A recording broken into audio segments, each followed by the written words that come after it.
దేవునికి స్తోత్రం, మహిమ, ఘనత, ప్రభావం కలుగునుగాక. మరి సర్వోన్నతమైనటువంటి యేసుక్రీస్తు వారి యొక్క నామమును బట్టి శుభములు, ఉదయకాలపు ఆశీర్వాదములు ప్రకటన చేస్తూ మెల్కొల్పు ప్రార్థన ద్వారా మరొక పర్యాయము మీ ముందుకు వస్తూ ఉన్నా. దేవుని యొక్క వాక్యమును మీ ముందుకు తీసుకుని వస్తూ ఉన్నాం.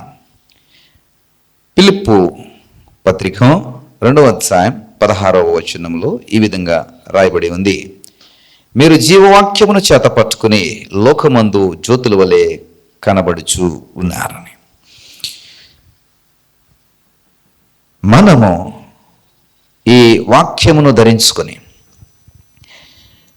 లోకమందు జ్యోతుల వలె కనబడాలనేది దేవుని యొక్క ఉద్దేశము, దేవుని యొక్క ఆలోచన. అందుకనే ప్రతి ఉదయమున ఈ వాక్యమును మీ ముందుకు తీసుకుని వస్తున్నాం. దేవుని యొక్క మాటను మీ ముందుకు తీసుకుని వస్తున్నాం. ఉదయముననే నువ్వు నిద్ర లేవగానే ఈ జీవవాక్యమును నువ్వేం చేయాలంటే చేత పట్టుకోవాలా. ఈ జీవవాక్యమును నీతో ఉంచుకోవాలా.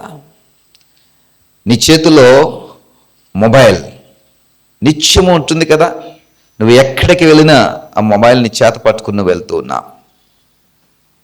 రోడ్డు మీదకి వెళ్ళినా, ఏదైనా షాపింగ్ మాల్కి వెళ్ళినా, ఏదైనా రెస్టారెంట్కి వెళ్ళినా, చివరికి బాత్రూమ్కి వెళ్ళినా కానీ మొబైల్ పట్టుకుని వెళ్తూ ఉన్నారు. ఉదయం లేవగానే మొబైల్ని చూస్తూ ఉన్నారు. ఇలా నీ చేతుల్లో మొబైల్ ఏమైపోయిందంటే ఒక భాగం అయిపోయింది.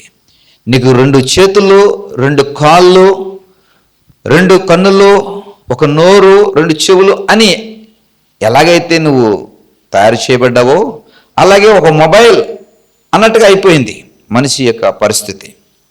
ఎక్కడికి వెళ్ళినా మొబైల్ని విడిచిపెట్టట్లేదు. దేవునికి దాసుడిగా నేను చెప్పొచ్చే మాట ఏమిటంటే, అలాగా దేవుని యొక్క వాక్యము నీ చేతిలో ఉండాలి.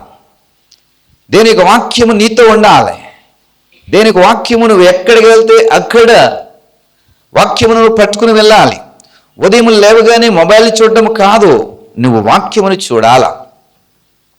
ఈ వాక్యమును నువ్వు వినాలా.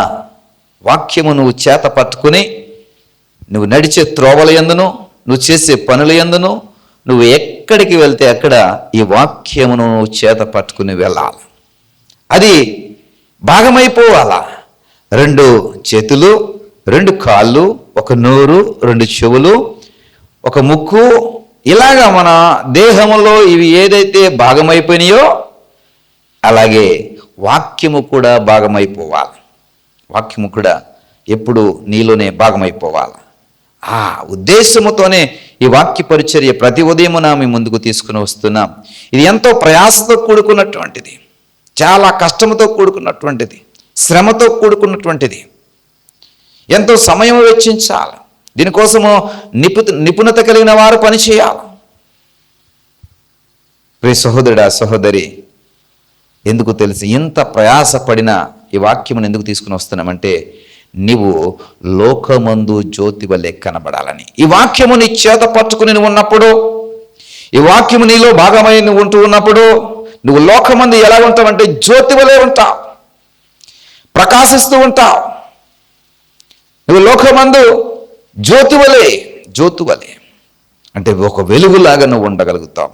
నువ్వు ఎక్కడ నుంచుంటే, ఎక్కడ నిలబడితే, ఎక్కడ నడిస్తే, ఎక్కడ పని చేస్తే, ఎక్కడ నీవు యొక్క ఉనికి ఉంటే అక్కడ నీ వెలుగు ప్రకాశిస్తూ ఉంటుంది జ్యోతి వలె. కాబట్టి ప్రియ సహోదరుడా, సహోదరి, ఈ ఉదయకాలమున ఉదాశిడిగా ప్రాధేయపడుతున్నాను, మనవి చేస్తున్నాను, విజ్ఞాపన చేస్తున్నాను, వేడుకుంటున్నాను. ఏమిటంటే, మీరు జ్యోతుల వలె మరి ప్రకాశించాలి, కనబడాలి. అలా కనబడాలి అంటే ఈ వాక్యమును చేత పట్టుకోండి. అవును కదా ప్రభువా, ఈ వాక్యం నేను ఎందుకు నిర్లక్ష్యపరుస్తున్నాను, వ్యర్థమైన వాటిని నా చేత పట్టుకుంటున్నాను, కానీ వాక్యమును నేను ఎందుకు చేతిని పట్టుకోలేకపోతున్నాను? ఒక ఆలోచన చేద్దాం. ఈరోజు నుండి వాక్యమును చేత పట్టుకుందాం. లోకమందు జ్యోతుల వలె మనం కనబడడానికి ఈ రోజు నుండి ప్రయాస కలిగి ఉందాం. దేవుడు ఈ మాటలను దీవించునుగాక. నీ కొరకు నేను చిన్న ప్రార్థన చేస్తాను. దయగల తండ్రి, కృపగలిగిన దేవ, సర్వోన్నతుడా, నీకు వందనాలు, స్తోత్రాలు. ఈ ఉదయకాలం మీరు మాతో, మా అందరితో మాట్లాడారు. అవును కదా ప్రభువా, నీ వాక్యమును మేము చేత పట్టుకున్నప్పుడు మేము లోకములో జ్యోతుల వలె నాయన కనబడగలుగుతాం. మేము జ్యోతుల వల్లే ఉండాలని ఆశపడుతున్నాం బాబు. జ్యోతుల వల్లే మమ్మల్ని నైనా వెలిగింపచేయండి. జ్యోతుల వలె అయా మా యొక్క వెలుగును మేము ప్రకాశింపచేయడానికి నీ వాక్యమును అనుదినము మాకు ఇవ్వండి. వాక్యమును చేత పట్టుకుని మేము నడుచుటకు మాకు సహాయం దయచేయండి. ఈరోజంతా దీవెనకరంగా ఉంచండి. మా పనులన్నింటిలో ప్రభావం మీ విజయాన్ని ఇవ్వండి. మహిమ ఘనత ప్రభావం మీరే పొందుకున్నామని యేసు వారి నామమును బట్టి ప్రార్థించి పెట్టుకుంటున్నాం పరమ తండ్రి. ఆమేన్, ఆమేన్.